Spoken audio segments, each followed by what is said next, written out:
Hello and welcome to another episode of Hollywood Wargaming. Today we have more news for Star Wars Legion in relation to the second part of the Kashyyyk Wave. And today we had all three cards for the Super Tactical Droid revealed to us, along with the IG-100 Magnaguard unit cards that were revealed last Friday. And finally, it looks like the Separatist faction is finally getting some love, at least in terms of releases. So it's a very exciting time to be a Droid player. But let's not beat around the bush here. There's some awesome new keywords on these units. So let's go ahead and just jump right in and take a look at the IG-100 Magnaguard unit card. Again, this one was spoiled last Friday, and I held out on making a video on its own with hopes that we would see some upgrades and heavy weapons this week. But instead we're getting new unit cards, which is fine. But man, as a content creator, I am really missing those old FFG pages. But enough about me, let's talk about the Magnaguard. First up here, we are having a Special Forces unit, which everyone expected. It is going to be a 3-man squad at 72 points, meaning these guys are a hefty 24 points per model, and you will be able to add a 4th model here with the heavy weapon upgrade, which of course is going to be that Electro Whip and rocket launcher that we have not yet had spoiled for us. Though if the card spread on the Asmodee site is anything to go off of, it seems like we can also slot a 4th standard Magnaguard into the squad, something you would usually do in the personnel upgrade, which is pretty interesting. But next up here, we are going to have 2 training upgrade slots, something that is extremely desirable for any melee-based unit in the game, with everyone's favorite combo, of course, being tenacity and offensive push.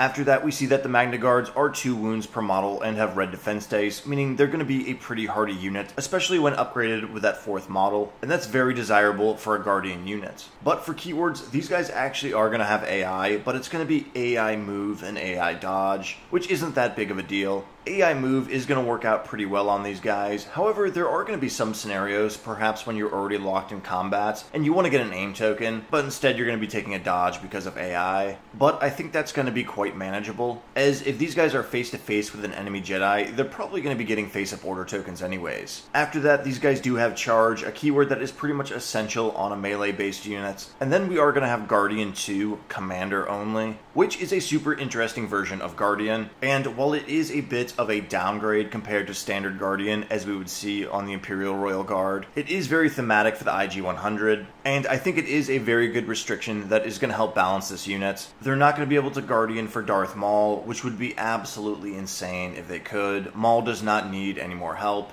But with our existing commanders, there are going to be some interesting strategies here. The first thing that comes to my mind is using these guys alongside Count Dooku.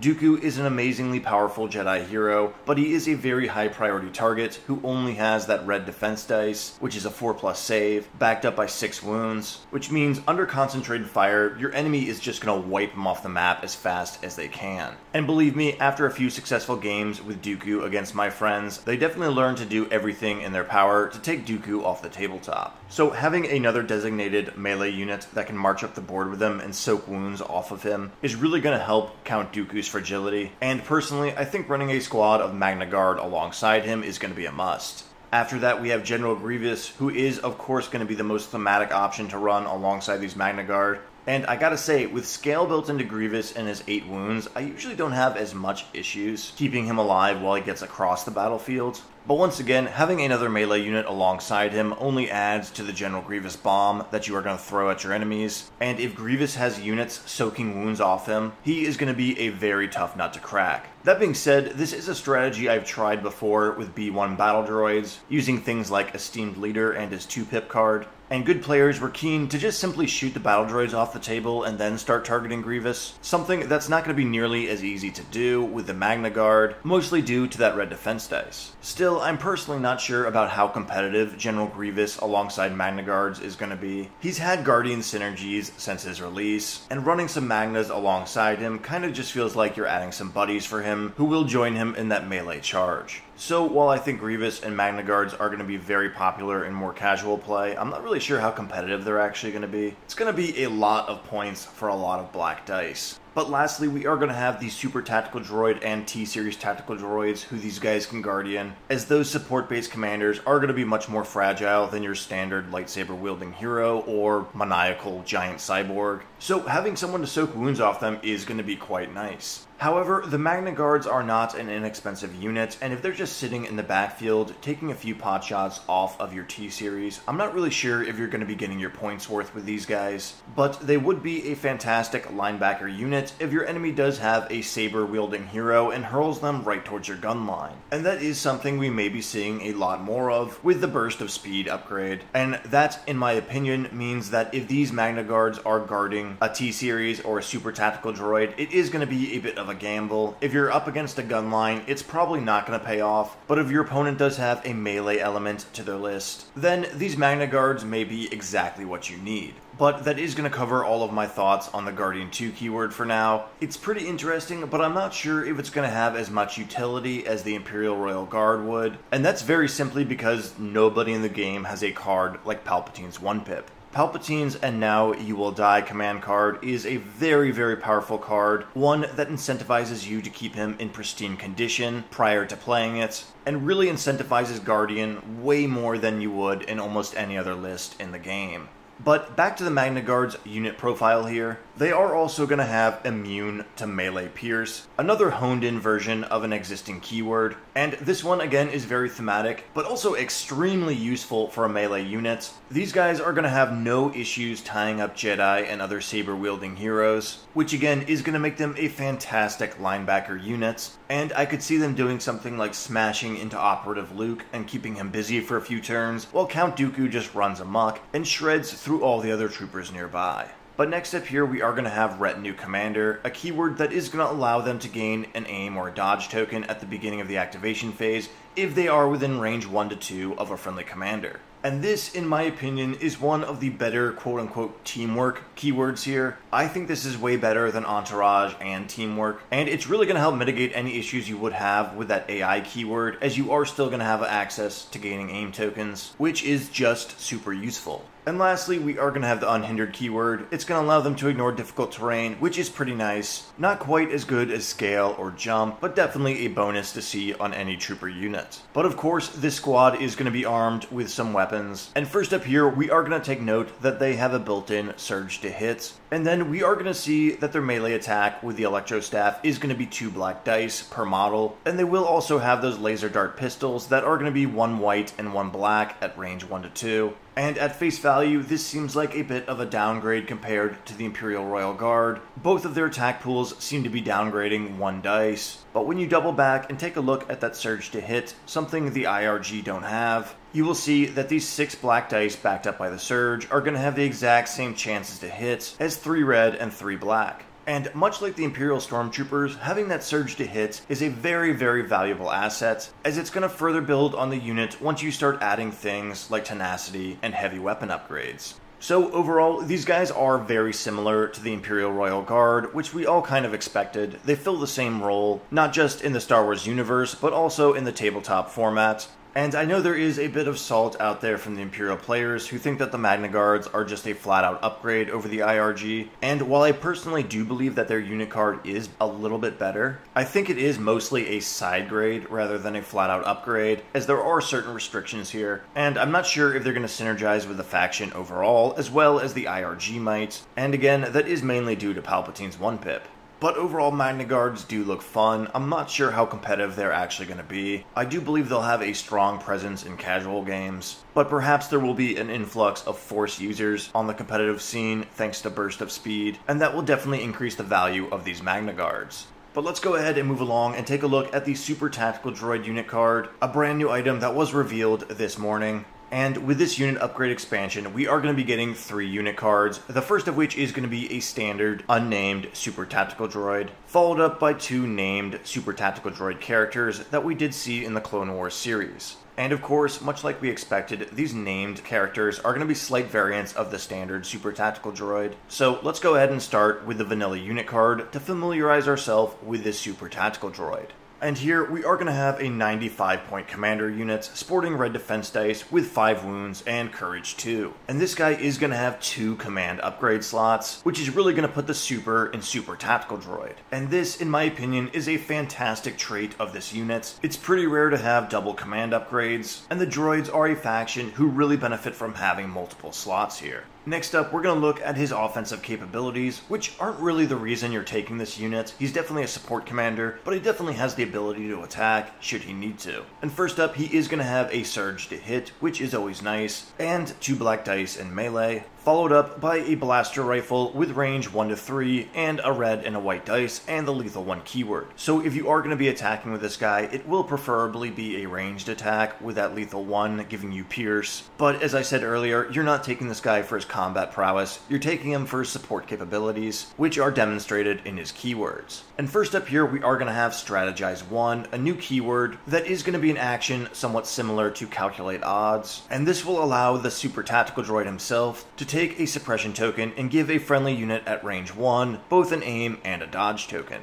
And this is just a really good support ability, especially if you are backing up a friendly hero, but even something like a B2HA T-Series squad is going to greatly benefit from a super tactical droid slapping them with Strategize 1 every turn. After that, we are going to have Direct AI Unit, which during the command phase is going to allow you to give a face-up order token to any unit that has the AI keyword within range 1 to 2 of the super tactical. Now, much like the T-Series, we expected to see Direct on this unit, but unlike the T-Series, it is not relegated to core trooper units, and instead the restriction is on AI units, which means you're going to be able to target things like BX droids, Magnaguard, or Droidicas, and yes, even the AAT. So that is definitely an upgrade over the standard T-Series Direct. And if you're not familiar with the T-Series, Direct is an incredibly powerful keyword to have in a faction whose core trooper units all have Coordinate. But next up, we are going to have Override 1, another new keyword that is going to allow units at range 1 to gain a suppression token and ignore their AI keyword. And this is a very useful, albeit somewhat situational, passive support buff, one that's just going to give you more control over those AI actions, something that's definitely going to come in handy once every blue moon. But lastly here, we are going to have Sharpshooter 1. This guy is a bit of a crack shot, and if you spend an aim token to make use of lethal, this guy is going to be able to chip away at your opponent, which can be useful in those desperate late game turns.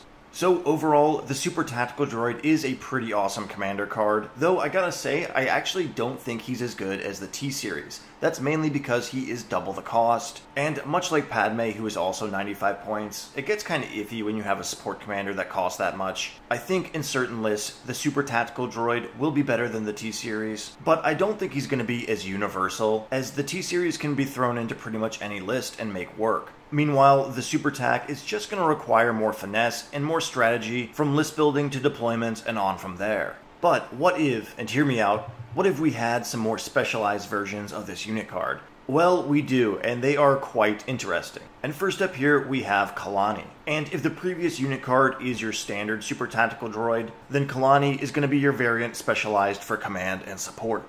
So, coming in at 100 points, just 5 points more than your standard Super Tac, Kailani is going to have worst overall offensive capabilities. He's going to have one of his dice downgraded in both his ranged and melee attacks, though he still is holding on to Lethal 1 on his blaster and Sharpshooter 2. Combine all that with the offensive surge, and he still is a decent plinker. But where Kailani is lacking in combat, he makes up for in support capabilities. And after all, isn't that why we're taking the Super Tactical Droid anyways? Kailani is not going to have 2, but instead 3 command upgrade slots, the most we've seen on any character in the game, which in my opinion puts him in a sort of Hall of Fame category right next to Yoda, Palpatine, and Dooku. I mean, even Yoda didn't get Master of the Force 3, but they gave this guy 3 command slots? That's pretty crazy. But next up, we are going to see that Kailani's Strategize 1 has been upgraded to Strategize 2, meaning he's going to be able to take a suppression token and give 2 units both an aim and a dodge. And doubling this keyword alone is probably the most significant thing in his unit profile, as he is going to become a staple in almost any CIS gunline list. I can easily see him sitting behind 2 B2HA squads with T-Series in them, which could have devastating effects. Now, Kailani is still going to have the direct AI units, which I believe to be a staple to the Super Tactical Droid, and again, is very useful. But next up, we are going to have yet another new keyword here, and this one is going to be unique to Kailani, and that is the reinforcements keyword, meaning he will deploy after all other units that don't have reinforcements have deployed. And while this is a rather subtle buff, it is very useful on a support commander, who your opponent is likely going to try and snipe off the table. It's just going to give you a little bit of an extra edge in that early matchmaking stage. But I have a feeling it's going to be quite telegraphed anyways where Kailani deploys, based on the fact that he is going to be deploying your units that he wants to strategize. And this keyword is going to be replacing the override keyword on Kailani, which in my opinion is a slight downgrade. But as I said earlier, override is somewhat situational, so him not having it definitely doesn't sink the character. In fact, I would argue that 9 times out of 10, you are going to be taking Kailani in lieu of a standard super tactical droid. Even if you're not making use of that third command slot, Strategize 2 is just a remarkably powerful support keyword, dishing out 4 green tokens every turn, which is a very strong buff for any units nearby. But Hollywood, you say, I don't want to play support gunline, I want to charge into the enemy. I want a commander who's going to lead the way and punch Anakin Skywalker in the face. Well, boy do I have a commander for you. Our third unit card for the Super Tactical Droid upgrade expansion is going to be Kraken, and this guy is going to start ditching support capabilities for more offensive-oriented stats. First up, Kraken is going to be 100 points, much like Kailani, and he will gain a training upgrade slots, something I would have liked to see on Kailani to get endurance and reduce those suppression tokens he takes, but it appears on Kraken here instead, and is probably going to be used for a more offensive-oriented role, perhaps with tenacity or offensive push. After that, we're going to see that Kraken is going to lose the direct AI units for charge, which in my opinion is a major drawback to this unit card. Yes, charge is pretty much a necessity on any melee-oriented units, but direct is incredibly powerful on droids, and I don't think Kraken's offensive profile is going to be enough to justify sacrificing such a strong support keyword. Kraken is, however, going to have his override keyword improved by 1, meaning droids around him are going to be able to play more aggressively and override their AI actions, which kind of represents Kraken being a little bit more of an aggressive and unorthodox commander. But lastly, he is going to have Sharpshooter 2 and Surge to Crit, which is greatly going to buff his offensive profile, as his ranged attack is going to be a blaster with range 1 to 3, throwing 2 black dice, backed up by Pierce 1, which I will note is a flat-out upgrade from Lethal that we saw on the previous 2 iterations of the Super Tactical Droid. And with Sharpshooter 2 and Surge to Crit, this is going to be a very reliable attack, one that's really going to chisel away and hurt high points cost units like Clone Troopers. But lastly, we are going to have Kraken's melee attack, which is sporting 4 red dice and the Lethal 1 keyword. So Kraken is nothing to scoff at in combat, but overall, I think he is a unit with a bit of an identity crisis. With just 5 wounds and no immunity to Pierce or Impervious, I don't think he's going to be a great melee unit, though I certainly wouldn't want him up in a squad of my clones. And with all 3 of these cards wrapped up, I am very impressed with the Super Tactical Droid unit, but I think everyone's going to be running Kailani 9 out of 10 times, and I could see him run alongside a T-Series commander in a very, very awesome high activation droid list. But let me know what you guys think in the comment section down below. Is there something I'm missing with Kraken here? I'm definitely going to run him in casual games, but I don't really think he's going to be the most competitive hero here, though there is a lot of moving parts to these units, so perhaps I'm overlooking something. But as always guys, if you enjoyed the video, go ahead and leave a like down below, consider subscribing to the channel, turning on notifications, as we are going to have more Legion news updates as more cards are revealed to us. So until next time, as always, take care.